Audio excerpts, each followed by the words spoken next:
Coming up on Daily Iowan TV, sales tax going up. Find out why customers might be paying a little more. And the Johnson County Fair is back in Iowa City.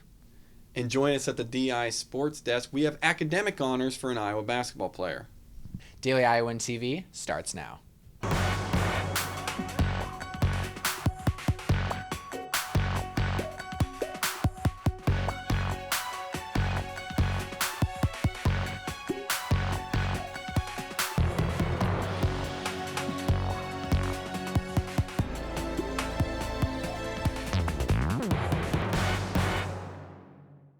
Good evening, and thanks for joining us. I'm Jordan Mickle.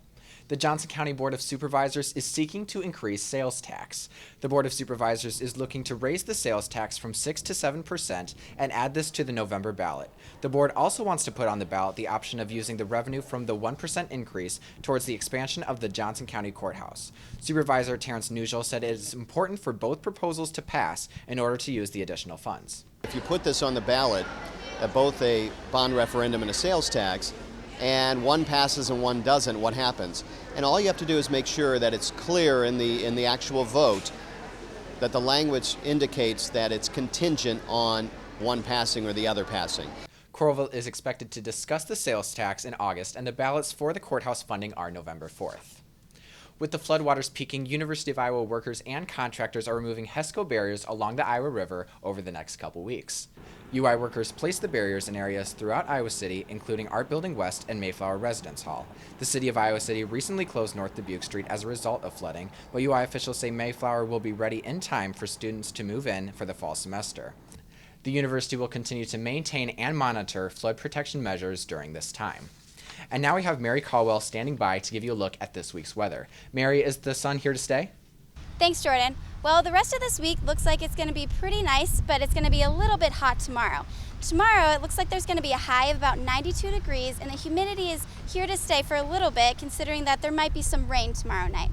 But then on Wednesday, it's going to be a high of only 78, so you should really get outside and enjoy that weather because it's going to stick around until Thursday when it's going to be about 76 degrees.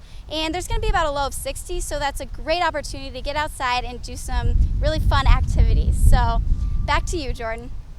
Thanks, Mary. And as the summer heat continues to keep people inside, the Johnson County Fair is bringing some more outdoor activities to Iowa City. After weeks of preparation, the Johnson County Fair finally opened its doors to hundreds of visitors this morning. The annual fair is showcasing many new attractions this year while still highlighting some of the most interesting animals and food Johnson County has to offer.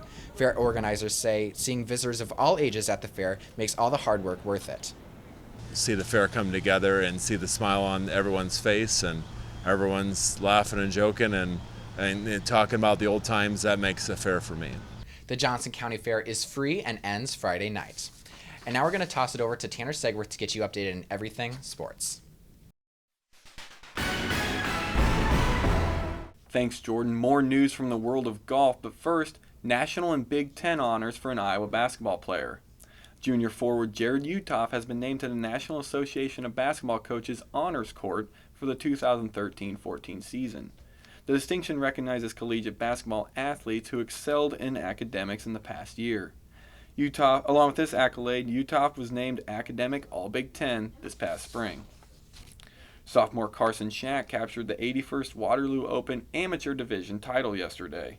Shack finished 6 under par, overcoming a 2-stroke deficit in the final round. We wrap it all up with the latest in football. NFL training camp starts this week. 3 former Hawkeyes will report to their teams to begin preparing for the 2014 season. 3 of Iowa's top draft picks, Christian Kirksey, C.J. Fedorowicz, and Anthony Hitchens, are working to earn playing time in the upcoming season. That's all we have for you tonight. Check out the Daily Iowan for all your sports coverage. Back to you, Jordan. Thanks, Tanner. And only with Daily Iowan TV can you get a sneak peek into tomorrow's pages of the Daily Iowan. We have a look on the rural aspect of the Johnson County Fair, and we'll let you know who is the newest addition to the Iowa City School Board. Well, that's your most current edition of Daily Iowan TV. Be sure to check us out tomorrow night at the same time or anytime online at dailyiowan.com. Thanks for joining us. Good night.